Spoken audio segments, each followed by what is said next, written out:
Bon, Roland, comment ça va dans les têtes après ce scénario qui est, j'imagine, très dur à encaisser? Bon, écoute, sur la semaine de travail, ça va. On a été capable de se dire les choses, de faire l'analyse des erreurs qu'on a fait, parce qu'on en fait forcément, l'analyse du match.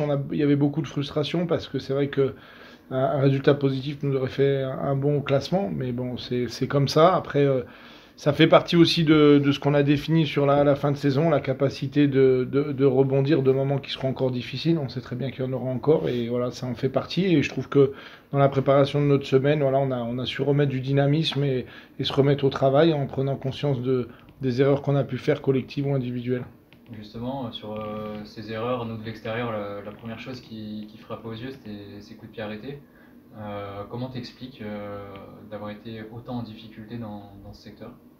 Bah, pour moi, c'est sur ce match-là. En fait, on a alterné un petit peu le chaud et le froid, autant offensivement que défensivement. Il y a eu des choses très satisfaisantes offensivement avec la capacité de se créer d'occasions. Je pense à Hotman qui est sur un attaquant qui est capable de se créer trois quatre occasions franches et d'obtenir un penalty. Donc il y a du positif. Il y a aussi, quand je parle du chaud et du froid, la capacité à pas les concrétiser, où c'est un peu plus négatif.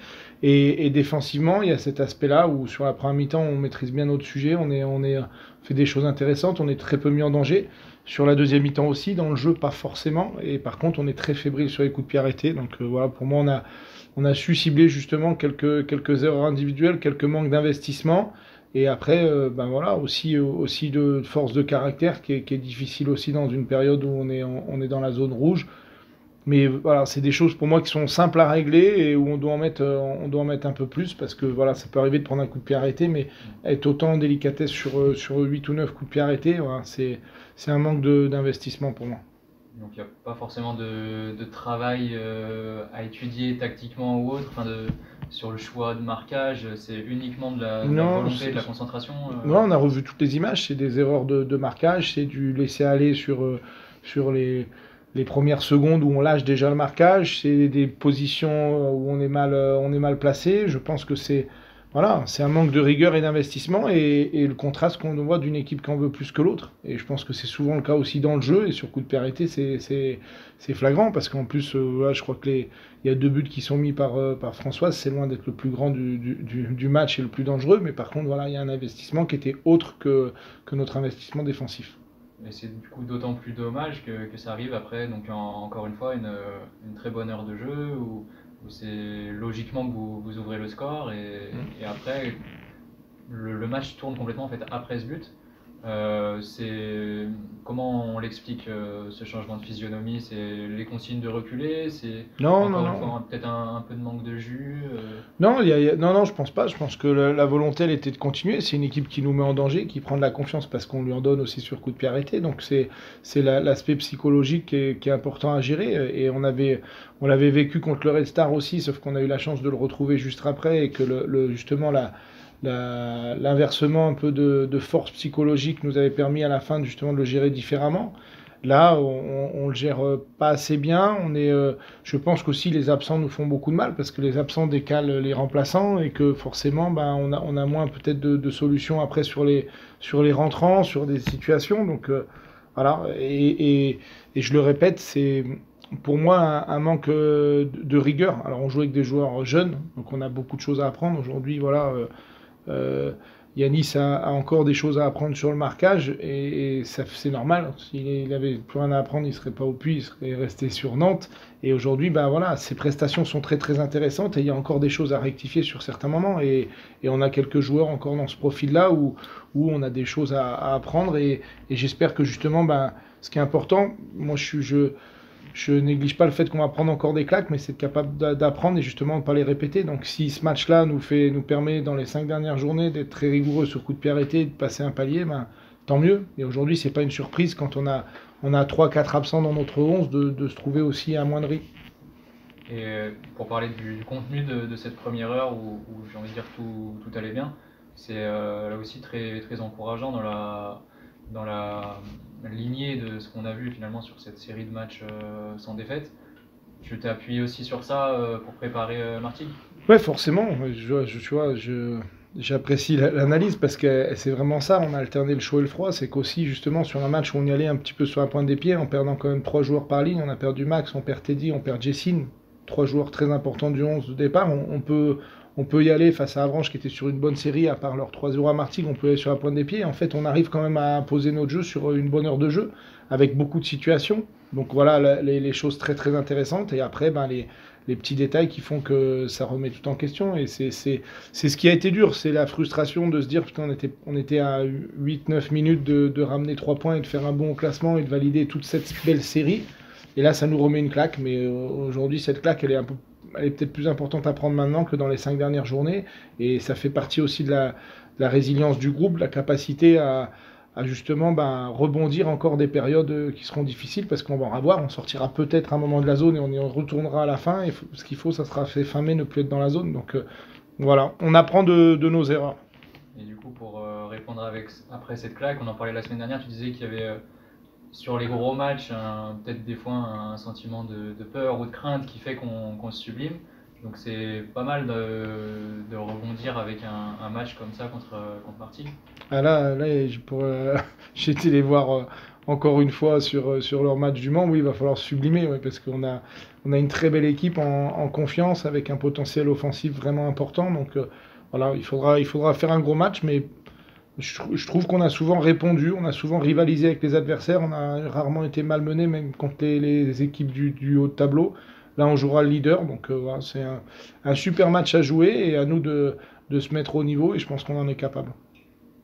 Comment tu analyses cette saison de Martigues? Parce qu'au début, on les a vus très bien. On se dit des fois c'est la dynamique de la montée, mais là on est plus sur ça. C'est vraiment une équipe qui a l'air d'être bien huilée. Comment tu t'expliques que ce promu se retrouve leader et tourne toujours aussi bien alors qu'on arrive sur la fin de saison? Bah après, c'est forcément, oui, la dynamique, et après, c'est un équilibre intéressant d'équipe, avec un potentiel vraiment intéressant offensivement, avec des petites touches qui ont été rajoutées, comme Montiel qui vient complètement se fondre dans leur attaque et qui vient bien équilibrer les choses. Je pense que c'est une équipe très très bien équilibrée, et qui a eu la chance aussi d'avoir voilà, peu d'absents, qu'on a un petit peu en ce moment, et qui arrivent quand même à justement encore être dans le coup. Mais c'est vrai qu'ils ont pu s'appuyer sur 6 mois avec très peu d'absents et avec une construction d'équipe et une prise de confiance très rapide. Donc après, voilà, quand on a des joueurs talentueux et qui en plus prennent confiance, bah ça fait ce qu'ils montrent en ce moment et ce qu'ils ont montré contre Le Mans, avec la capacité à avoir beaucoup d'occasions. Et au match aller, ça s'était bien passé pour vous dans le contenu, même si vous êtes rejoint en fin de match. J'imagine que tu vas t'appuyer sur ce match-là.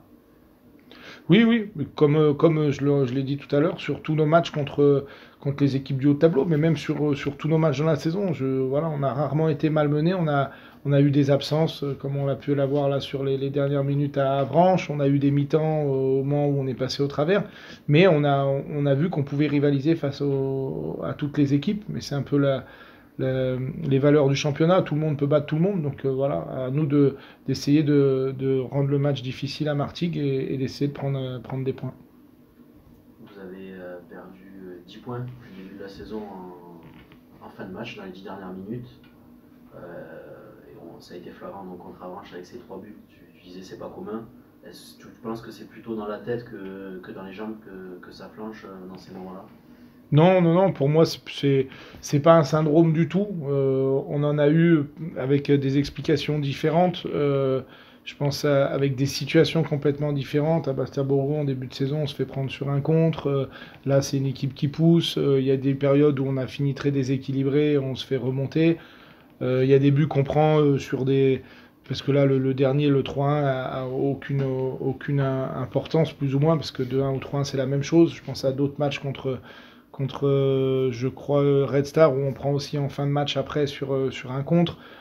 Donc non, je veux surtout pas mettre un syndrome et qu'on est fébrile. Pour moi, on n'est pas fébrile, on a la force justement de caractère de tenir des matchs, parce que si on veut chercher des notions dans chaque statistique, on a aussi conservé des résultats sur des fins de match, donc on n'a pas plié à chaque fois. Mais après, je pense que surtout, on doit prendre conscience et de l'importance de chaque minute, de chaque coup de pied arrêté, de chaque décision, parce que c'est une continuité là, c'est pas la fin de match où on s'écroule. La deuxième mi-temps, on a subi beaucoup et ça arrive à ce moment-là, mais c'est pas une fébrilité de fin de match. Il une force plutôt d'Avranches qui nous a tapé dessus sur les coups de pied arrêtés. On en concède 9 sur la deuxième mi-temps, je crois, où on en concède beaucoup, on était en danger tout le temps, donc on aurait pu le prendre même avant les 10 dernières minutes. Non, c'est une construction avec beaucoup plus de rigueur défensive pour moi sur certains moments, parce qu'on l'a à d'autres moments, et il y a des moments où on perd le fil. Est-ce que c'est de la suffisance parce qu'on prend trop confiance? Voilà, c'est à voir, je pense qu'il y a de la jeunesse aussi. Et je sais que tu préfères regarder les matchs un par un, mais forcément là il y a un enchaînement de matchs à domicile. Et dans le meilleur des cas, on peut imaginer que le puits sort de la zone rouge après Le Mans, qui est un concurrent direct. C'est-à-dire on aura fait le plein. Oui, il faut avoir fait le plein, il faut avoir gagné là vendredi et peut-être s'offrir le droit de penser qu'on peut sortir de la zone rouge contre Le Mans si on gagne. Est-ce que tu y réfléchis quand même? Est-ce que vous en parlez entre vous? Ouais, moi je réfléchis à sortir de la zone rouge fin mai. Après Le Mans ou après. Voilà, il n'y a pas d'importance et je pense que l'aspect, ça y est, on va rentrer, on n'est pas pour moi dans le sprint final, on sera dans le sprint final dans les 5 dernières journées, mais par contre on va rentrer dans cet aspect mental qui sera hyper important et de ne pas perdre le fil à un moment. Ça veut dire comme tu peux le dire, de sortir après Le Mans et de mettre de la suffisance et de repartir et que ce yo-yo soit dur à gérer, non. Ce qu'il faut, c'est construire les choses pour sortir fin mai et de n'importe quelle manière. Si on a la chance de sortir après Le Mans, bah, tant mieux, c'est qu'on sera rapproché des choses. On peut être plus loin, on peut être plus près. Ce qu'il faudra, c'est pas lâcher. Et je pense que je l'ai entendu souvent et je suis d'accord avec des commentateurs de National. Je pense que ce championnat se jouera dans la dernière journée et le dernier quart d'heure du dernier match. Donc il faudra être prêt et nous, on a dans l'idée de construire ça. Donc si on verra où on sera après Le Mans ou après d'autres matchs, ce qu'il faudra, c'est regarder où on sera à la dernière journée. Et il y a un paramètre, c'est que donc, tu as dit Martigues a joué lundi. Vous avez un peu plus de repos, est-ce que ça peut peser? À chaque fois que vous avez joué comme ça, une équipe qui avait joué le lundi, vous n'avez jamais perdu jusqu'à présent? Bah, après, forcément, on ne peut pas dire que c'est une meilleure préparation que la nôtre d'avoir joué lundi. Après, la lecture, elle sera différente. C'est le match qui va nous donner la lecture. Ça a pu aussi leur donner de la confiance parce qu'ils font un match très très intéressant lundi, donc ça peut les mettre sur une dynamique. Voilà. La lecture du match, après, nous donnera justement quel effet ça a fait. Est-ce que ça a été un effet négatif ou positif? Je pense que voilà, on peut pas le savoir avant, mais forcément que nous, on aura envie aussi de mettre du dynamisme et de vivre notre match. Donc voilà, il faudra qu'on soit prêts et qu'eux aussi soient prêts à ce que ça soit un match avec de l'intensité. Et après, on sait que notre terrain nous permet pas forcément d'en mettre une tonne. Donc voilà, on verra quelle construction de match ça sera, mais pour moi, avoir été les voir, ça peut aussi leur donner de la confiance, la prestation qu'ils ont fait contre Le Mans. Et comme tu dis que vous arrivez à être à l'aise en général contre les gros, il n'y aura pas de complexe d'infériorité et vous comptez vraiment jouer votre carte à fond sur ce match. Oui, nous on compte, on a fait ça toute la saison, on jouera notre football, on jouera ce qu'on travaille depuis le début de saison, nos principes, on essaiera de les mettre en place, mais il n'y aura pas une adaptation au match de Martigues, à jouer le leader dans nos 20 mètres, à faire des choses comme ça, non. On a envie de jouer, on a envie de produire du jeu, on a envie que ça soit un beau match de football, et puis après, voilà, que le meilleur gagne. Et par rapport à Concarneau du match aller, Versailles ou même le Red Star, est-ce que c'est, tu penses, l'équipe la plus forte sur le moment que vous allez affronter depuis le début de saison? Ouais, je pense que c'est une équipe très forte en ce moment. Après, Red Star était très fort quand on les a joués aussi, ils montraient de la solidité. Concarneau nous avait vraiment malmenés chez eux. Donc après, je sais pas, la fin de saison dira quelles deux équipes ont été les plus fortes, mais ça fait partie en tout cas des équipes qui sont très très bonnes dans le championnat et je le répète avec pour moi une des forces offensives les plus costauds du championnat.